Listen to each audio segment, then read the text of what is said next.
Big Boss season 9 Tamil. நான் உங்கள் Jackie Sekar. இது ஜாக்கி டிவிக்காக அரோரா பற்றிய ஒரு பார்வை. முக்கியமாக அந்த 2 நாள் நிகழ்வுகள், அதாவது துஷார் வெளியே போனதுக்கப்புறம் அந்த வீட்டில் அரோராவுடைய நிலைப்பாடு என்ன, அவங்க ஏன் அழுதுகிட்டு இருக்காங்க, அவங்க ஏன் சோகமாக இருக்காங்க அப்படின்ற ஒரு விஷயங்களை சைக்கலாஜிக்கல் ரீதியாக அதை பேசுவோம். அரோரா ஒரு ஜாலியான பொண்ணு. பெரிய குடும்பம், கூட்டு குடும்பம் அந்த மாதிரிலாம் இல்லாமல் தனியாக தன்னுடைய ஒரே ஒரு ஃப்ரெண்டு, ரொம்ப இன்ட்ரோவர்ட்டாக, ஆனால் அதே நேரத்தில் புத்திசாலியான ஒரு பொண்ணு. அவங்க பலூன் அக்காவாக அவங்க வீடியோலாம் போட்டாங்க. எனக்கு பேரை பற்றி எனக்கு கவலை இல்லை, அவங்க என்ன நினச்சாலும் எனக்கு கவலை இல்லை, என் வேலை என்னவோ நான் பார்க்குறேன், எனக்கு பணம் வருது அப்படின்னும் போது இப்போ நம்ம கூட சொன்னோம், பார்க்குற மாதிரி இருக்கிறதுனால தான் எனக்கு பணம் வருது. அப்போ அந்த பொண்ணு தப்புன்னா நீ தானே தப்பு. அது அவங்க மாடல், அவங்க ஒர்க்கை டிஸ்பிளே பண்ணுறாங்க, அதில் அவங்களுக்கு பணம் வருது. இப்போ உனக்கு கோமணம் கட்டினதை எல்லோரும் பார்க்குறாங்கன்னா நீ கூட தானே போடுவேன், அதானே உண்மை. ஸோ அவங்க அதை விஷயத்தை பண்ணுறாங்க. அது கூட நம்ம ஒரு வீடியோவில் சொல்லியிருந்தோம். ரியா அவங்க ஃப்ரெண்டு முன்னாள் பிக் பாஸில் கூட அவங்க இருந்தாங்க இல்லையா, அவங்க சொன்னாங்க என் ஃப்ரெண்டுக்கு அந்த மாதிரி ஆடைகளை போகிறது கம்ஃபர்ட், எனக்கு போட முடியாது, எனக்கு அது ஒரு மாதிரி இருக்கும். அதனால் எல்லோரும் எல்லா விஷயத்தையும் செய்ய முடியாது. அதனால் புதுசாக இந்த மாதிரி அரோரா மாதிரி நான் மாறலாமான்னு யாரோ ஒரு பொண்ணு கேட்டுப்பாங்கன்னு நினைக்கிறேன். அதுக்கு அவங்க பதில் சொன்னது ரொம்ப நாளாக தான். அதை கொடுத்து நம்ம வீடியோவில் பேசியிருந்தோம். ரைட், இதெல்லாம் அவங்களுடைய பின்புலங்கள். அவங்க இந்த வீட்டில் வந்தது ஒரு கட்டத்தில் அவங்க என்ன சொன்னாங்கன்னா, இந்த வீட்டில் நான் காசுக்காக தான் வந்தேன், டைட்டில் அடிக்கணும் போகணும் அப்படிலாம் கிடையாது. பட் இவங்க பிக் பாஸ் டீமை பொறுத்தவரையிலும் என்னென்னா, அரோரா மாதிரியான ஒரு ஆள் உள்ளார வரும்போது கொழாடி சண்டை லெவலுக்கு அவங்க இறங்கி இப்போ பாரு லெவலுக்கு அரோரா இருந்தால் இப்போ பிக் பாஸ் டீம் ரொம்ப ஹாப்பியாக இருந்திருக்கும். ஆனால் நீங்கள் பேமெண்ட் பார்த்தீங்கன்னா அரோராவுக்கு எல்லாரை விட அதிகமாக தான் இருக்கும்னு நான் நினைக்கிறேன். ஆக்சுவலி நமக்கு தெரியாமல் ஒரு விஷயத்தை சொல்ல முடியும், ஆனால் எல்லாரை விட அதிகமாக இருக்கிறதுக்கு வாய்ப்புகளே இருக்குது. ஏன்னா அவங்க பர் மந்த்து அவங்க எப்படியா இருந்தாலும் ஒரு 5 லட்சம் 7 லட்சத்துக்கு 8 லட்சத்துக்கு மேலே சம்பாதிக்கிற ஒரு ஆள். ரொம்ப மாதத்துக்கு அவங்க யூடியூப்பில் பணம் கட்டி 400 ரூபா பணம் கட்டி பார்க்குற அளவுக்கு அவங்களுக்கு நிறைய ஃபாலோவர்ஸ் வச்சுருக்கிறாங்க. நல்ல சம்பளம், ஒரு 8 லட்சம் கிட்ட 7 லட்சம் 8 லட்சம் கிட்ட சம்பாதிக்கிற லெவலில் தான் இருக்காங்க அவங்க. அப்படி இருக்கும்பொழுது அவங்களுக்கு பிடிச்ச ஃப்ரெண்ட்ஸோட அவங்க ரொம்ப ஜாலியான வாழ்க்கைன்னு ஒன்று இருக்குல்ல, அதை வாழ்ந்துட்டு இருக்காங்க. அவங்க இந்த பிக் பாஸுக்கு ஒரு ஆஃபர், எப்படி அந்த மாதிரி தான் யாராவது பிடிச்சா அவங்க கூப்பிட்டு வந்திருப்பாங்கன்னு நினைக்கிறேன். ஸோ அவங்க என்ன சொல்கிறாங்கன்னா, நல்ல ஒரு ஆஃபர் ஒன்று வந்தது, ஆனால் இங்கே இவங்க நினைக்கிற மாதிரியான ஆட்டத்தை என்னால் ஆட முடியாதுன்றதை முன்னாடியே சொல்லிட்டாங்க அவங்க. ஸோ இப்போ என்னென்னா, நான் வீட்டில் நிம்மதியாக இருந்தேன், ஒரு ஆஃபர்னு சொல்லி வந்துட்டேன். பணம் கொடுக்குறாங்கிறதுனால தான் வந்தேன், எனக்கு பணம் தான் முக்கியம் தான் நான் இருக்கேன். ஆனால் என்னுடைய இயல்பை மீறி இங்கே என்னால் கொழாடி சண்டை லெவலுக்கு என்னால் சண்டை போட முடியாது. ஒருத்தவங்க ஒரு எத்திக்கலே இல்லாமல் விளாட்றாங்கன்னா நான் அவங்கள விட்டு நகர தான் பார்ப்பேன். ஒசம் நான் போய் அவங்க கூட ஏன் இதை பண்ணலன்னா போய் சண்டை போடுற ஆள் நான் கிடையாது. அப்படின்றதான் அவங்களுடைய தாட் ப்ராசஸ் எல்லாம். ரைட்டா? ஸோ இந்த ஒரு மனநிலையில் இருக்கிற ஒரு பொண்ணு இங்கே வந்ததுக்கப்புறமே கொஞ்சம் கொஞ்சம் பேசுவாங்க. ஆனால் நிறைய இடங்களில் அந்த கவுண்டர் டயலாக்லாம் கொடுக்கும்போது சுருங்கி போய் தனியாக உட்காந்துருவாங்க. இன்னொன்று நீங்கள் நல்லா கவனித்து பார்த்தீங்கன்னா தெரியும், இந்த மாதிரி இன்ட்ரோவர்ட்டாக இருக்கிறவங்க பெருசாக இறங்கிலாம் சண்டை போட மாட்டாங்க, பிடிக்கல நகர்ந்து போயிடுவாங்க, உங்கள்கிட்ட சரியாக நிற்கவே மாட்டாங்க. அது ஆரம்பத்துலேருந்தே அவங்க அந்த மாதிரியான ஒரு விஷயமா பண்ணாங்க. அவங்களுக்கு அந்த வீட்டில் ஆதிரை ரொம்ப ஃப்ரெண்டாக இருந்தாங்க. அப்போ தான் கமருதீன் பழக்கம். ஸோ கமருதீனும் அரோராவும் தான் ஃபஸ்ட்டு ஃப்ரெண்டு. ஆனால் எப்போ ஆதிரை கமருதீன் பற்றி நீ சொன்னது விஷயத்த தான் ஃப்ரெண்டை பற்றி தானே அவங்க சொல்கிறாங்க, அவனுக்கு நல்லது பண்ணட்டும் அப்படின்ற மாதிரி இவங்க இந்த கதையை போய், அதாவது ஆதிரை வெளியில் நடந்த ஒரு விஷயத்தை சொல்லவும், அதை எடுத்துன்னு போய் கமருதீனை சொல்லி இது மாதிரி நான் ஒரு விஷயம் சொல்லாத கேட்காத அப்படின்னும் போது ஓகேன்னு சொல்லி அந்த அரோரா சொன்னதை கேட்டுட்டு திரும்ப ஆதிரை கிட்ட போய் சண்டைக்கு போவார். அப்போ நான் உன்னை நம்பி ஒரு விஷயம் சொன்னேன், நீ அதுக்கு உண்மையாக இல்லைன்னு சொல்லி அவரை விட்டு விலகி அப்போ தான் துஷார்கிட்ட வருவாங்க. துஷார்கிட்ட பேச ஆரம்பிப்பாங்க. துஷார் கண்ணியமை போல் காத்துக்கிட்டாரு. ஓகே, இப்போ இந்த வீட்டை பொறுத்தவரையிலும் நீங்கள் என்னென்னா, இப்போ பாரு ஏன் எல்லாத்துலேயும் வந்துட்டுருக்காங்க. சரி, பாரு யாரை கார்னர் பண்ணுறாங்க? கனி ஓரளவுக்கு வேறு யாரை கார்னர் பண்ணுறாங்க? சபரி வராரு. ஸோ பாரு அந்த ரோலை அந்த வீட்டில் எடுத்துக்கிறாங்க. ஸோ நீங்கள் நல்லா கவனித்து பார்த்தீங்கன்னா, அவங்க யாரெல்லாம் கார்னர் பண்ணுறாங்களோ அவங்க எல்லாரும் வந்துக்கிட்டே இருப்பாங்க. ரைட்டா? ஸோ பாருக்கிட்ட முட்டி மோதுறவங்க ப்ரொமோலையும் வருவாங்க. ஏன்னா பாரு அந்த விஷயத்தை பண்ணிகிட்டே இருக்காங்க. ரைட். இப்போ துஷாரும் அரோராவும் ஒரு 10 நாள் 15 நாள் வந்து காணாமல் போனதில் மிக முக்கிய காரணம் எனக்கு எதுக்கு வம்புன்னு அவங்க 2 பேரும் உட்காந்தாங்க. அதுதான். அதனால தான் பிக் பாஸ் டீம் என்ன செஞ்சதுன்னா, உட்காந்துட்டு இருக்கிறவங்க ஒரே ஆளுக்கே இப்போ எல்லா ஓட்டையும் போட்டுட்ருக்கீங்க, பாரு வாட்டர்மேன் கமருதீன் மட்டும் போடுறீங்க. ஆனால் பிரித்து போட்டால் தான் அவங்க வந்து ஓட்டுக்கு எட்டுன்னு வந்து விடும். அவங்கள வந்து நாமினேஷன் லிஸ்ட்டில் எட்டு வந்து முடியாதவங்கள வெளியே அனுப்பலாம் அப்படின்ற ஒரு பிளான். ஓகேவா? ஸோ இந்த மாதிரியான ஒரு கன்சோலாக எந்த ஒரு பிரச்சனையும் இல்லாமல் அழகாக வந்து அவங்க வந்து துஷார் கூட ட்ராவல் ஆகிட்டு இருக்காங்க. துஷார் வெளியே போகிறார். துஷார் வெளியே போனதுமே வந்து பார்த்திங்கன்னா அவங்க ரொம்பவே உடஞ்சி போயிட்டாங்க. ஆனால் உண்மை. ஏன்னா ஒரு அதான் சொல்கிறேன், ரொம்ப பெரிய பழக்கம்லாம் இல்லாமல் ஒரே ஒரு ஆளோடு அவங்க ட்ராவல் பண்ணிகிட்டு இருந்தாங்க. அதுக்கு ஒரு ஆப்பாக வந்து துஷாரை வந்து அனுப்பிச்சாங்க. ரைட். ஸோ துஷார் போனதுக்கு அப்புறம் தான் வந்து அவங்க வந்து கமருதீன்கிட்ட ஓரளவுக்கு வந்து, ஏன்னா கமருதீன் வந்து பழைய பூதம், தெரிஞ்ச பூதம், அதனால் வந்து புதுசாக ஒரு நண்பரையோ ஒரு குழுக்கிட்டே அவங்க போகாமல் அவங்க கமருதீன்கிட்டே திரும்பவும் பேச ஆரம்பித்தாங்க. அது வந்து பார்வதி காண்டாச்சு. அதுக்கு ஒரு பொசசிவ் அது இதுன்னு பிரச்சனைலாம் ஆச்சு.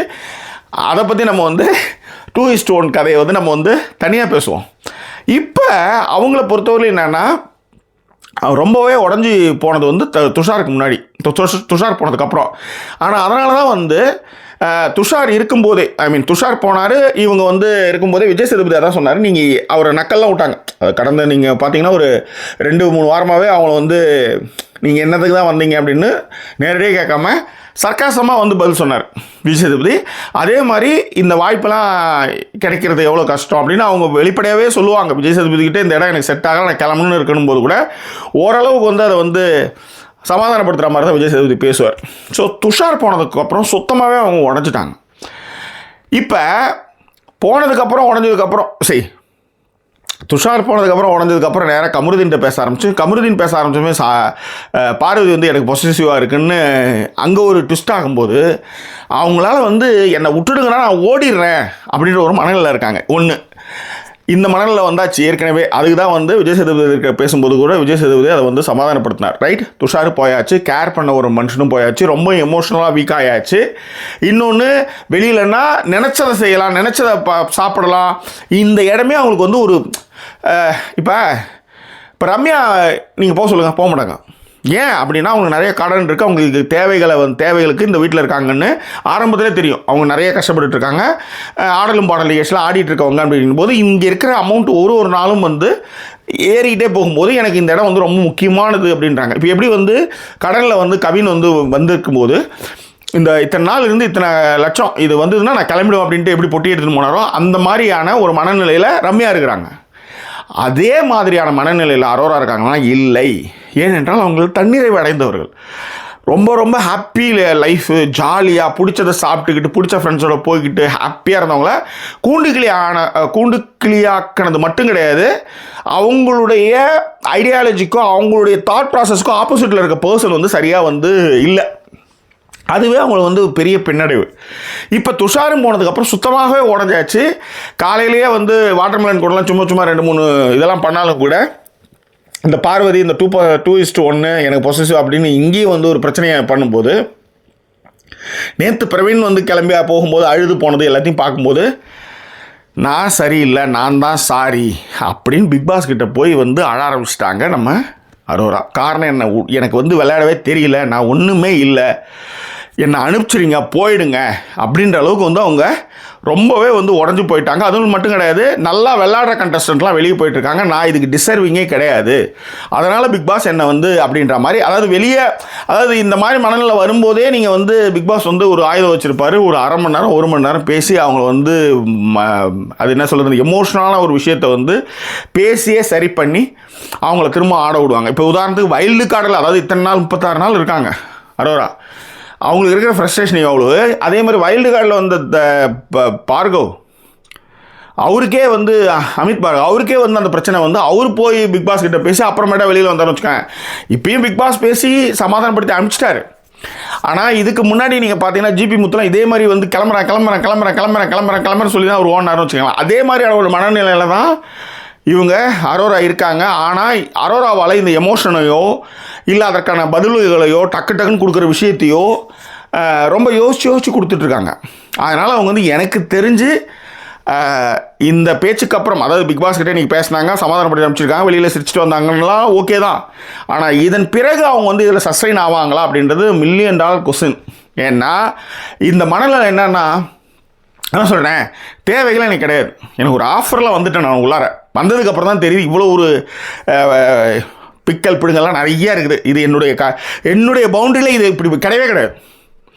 இது வந்து நான் வந்து இதுக்கு வந்துருக்கவே கூடாது, ஆனால் வந்து தொலைச்சிட்டேன். ஸோ துஷார் மாதிரி ஒரு ஆளை நான் கேர் பண்ணிகிட்டு இருந்தான், அவனும் போயிட்டான். அவன் போனதுக்கப்புறம் வந்து பழைய நண்பன்ட்டு கமருதீன் போனால் அங்கே ஒரு பெரிய சண்டை வருது. நான் என்ன தான் பண்ணுறது, நான் என்ன தான் செய்கிறது அப்படின்ற ஒரு மனநிலை இருக்காங்க. இவங்களும் வந்து டீம் வந்து அவங்க வந்து அவங்களுடைய யூடியூப் ஃபேமஸ் அந்த விஷயங்கள், அவங்களுக்கு பின்னான விஷயங்கள்லாம் வச்சு தான் வந்து திவாகரையும் அரோராவையும் அங்கே கூப்பிட்டு வந்தது. ஆக்சுவலி அவருக்கு வாட்டர்மெலன் மாதிரி உங்களுக்கு பலூன் அக்கா, இந்த 2 பேருமே உள்ளார வரும்போது வேறு லெவலில் இருக்குன்னு டீம் நினச்சாங்க. ஆனால் பிள்ளையார் பிடிக்க குரங்கா போன கதையாக மாறிடுச்சு, அதுதான் உண்மை. இப்போதைக்கு அரோரா வெளியில் விட்டால் ஓடுவாங்க. நீங்கள் என்ன அவங்க வந்து கழுவி அவங்க சொன்னாலும் அவங்க வந்து ரொம்பவும் எமோஷனலாக பாதிக்கப்பட்டிருக்காங்க, அதான் உண்மை. முக்கியமாக துஷார் போனதுக்கப்புறம் அதில் பிரவீனுடைய அழுகை வெளில போகும்போது நம்ம தான் வந்து சரியான ஒரு ஆட்களை அனுப்பாமல் நம்ம விளையாடவும் இல்லை, ஆனால் நம்ம வந்து இங்கே உக்காந்துக்கிட்டே இருக்கிறோம், நான் வெளியே போகிறதே நல்லது அப்படின்ற ஒரு மனநிலைக்கு அவங்க வந்திருக்காங்க. அதை தான் வந்து பிக் பாஸ் பேசி அனுப்பிச்சிருக்கிறாரு. ஆனால் இது எவ்வளோ நாள் நீடிக்கும் அப்படின்னு தெரியல. இந்த ஆப்பர்ச்சுனிட்டியை பயன்படுத்திட்டு திரும்ப வீறு கொண்ட பெண்ணாக அவங்க வந்து விளையாடினாங்கன்னா வேறு லெவல் தான். ஆனால் அவங்க எனக்கு தெரிஞ்சு அப்படி வர்றதுக்கான வாய்ப்பு இல்லை. ஏன்னா ரம்யாவுடைய தேவைகள் வேறு, அரோராவுடைய தேவைகள் நிறைவாயிடுச்சு. அதுதான் அது இருக்கிற டிஃப்ரென்சேஷன் நான் சொல்ல வரேன். 2வது புகழ் பேர் அதெல்லாம் நான் அவங்க ஏற்கனவே பார்த்தாச்சு.